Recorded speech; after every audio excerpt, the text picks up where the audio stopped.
দোকানে এসছি, কি নিতে জানো? একটা গরম মশলা আর একটা কাশ্মীরি লঙ্কার গুঁড়ো। ডিমের ঝোল রান্না করব। ডিমের ঝোলে একটু গরম মশলা লাগবে, ফুরিয়ে গেছে গরম মশলাটা। আর একটু কাশ্মীরি লঙ্কার গুঁড়ো দিলে কী হয় বলো তো, একটু কালার হয়। ডিমের ঝোল ঠোল আবার দেখবা ওই ফ্যাকসা ফ্যাকসা কালার ভালো লাগে না।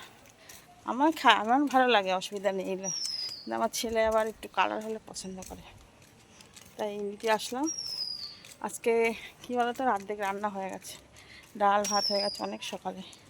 এখন আমি টিফিন খাইনি, অনেক দিন পর আজকে রুটি করেছি।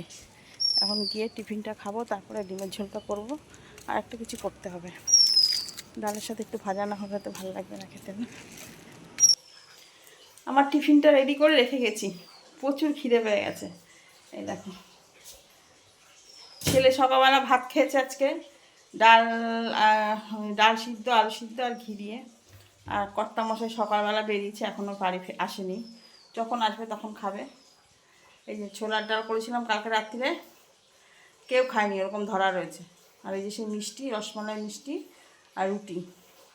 ওই ছোলার ডালটা আছে বলে রুটিটা করলাম, নাহলে ছোলার ডালটা খাওয়া হবে না, নষ্ট হয়ে যাবে, বুঝেছো?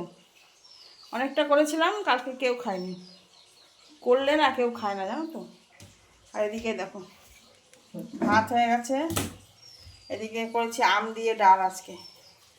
একটা আম এনেছিল, আমটাকে এখন যেন পাকা পাকা হয়ে গেছে, ওটা দিয়ে করে ফেলেছি।